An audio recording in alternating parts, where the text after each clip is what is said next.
Okay guys, how you doing? So yeah, a little update on the arcade project. So I'm going to show you basically what is the current situation. So first of all, the Raspberry Pi did arrive a few days ago. It's here. I actually haven't done anything with it just yet. I'm going to show you that in more detail because I've ordered a few more parts for it, like a cover, a case, and like a charger and a memory stick. So that's all yet to come. So I'm going to do a little separate video when those extra bits come. So I'm not actually doing anything with that at the moment. So we'll put that to the side. These arcade buttons, these plunger buttons that I was kind of wanting to get to put in here, they're actually the wrong size. These are 24mm holes, and these are 28mm buttons. So these didn't actually fit in here. So I actually ordered a couple of extra Sanwa buttons, 24mm buttons, to go in here. So I'm gonna stick those in because yeah, the other ones didn't fit. I think I actually have decided what I'm going to do button wise is go with the Sanwa buttons.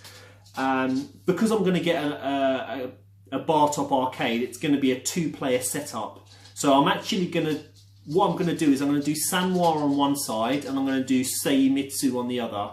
So yeah, one player is going to be Sanwa joystick and Sanwa buttons, and 2 players going to be Seimitsu joystick and Seimitsu buttons. And then that way I'm going to kind of, do a little comparison of, how the buttons do actually differ, which ones I prefer, because the Seimitsu and the Sanwa buttons are pretty much like the 2 dominant arcade controls and buttons in the market, I'm told. So I want to get a feel for what they are actually really like. So yeah, I'm going to ditch the idea. I'm not going to go with these concave buttons anymore.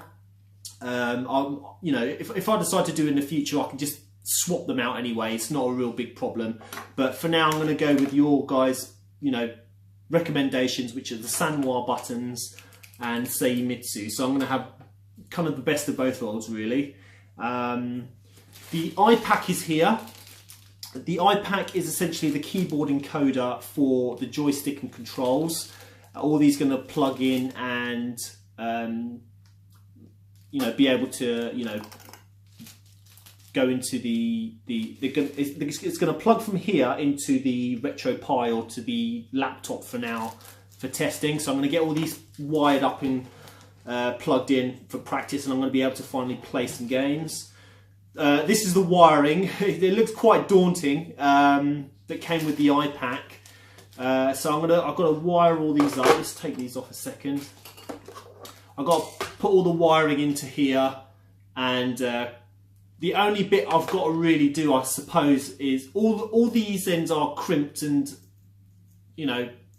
got metal ends already, but these ends I just have to cut the ends off, strip some of the ends off and plug them into the other side. So it's mostly all done for me. There's not a lot really for me to do.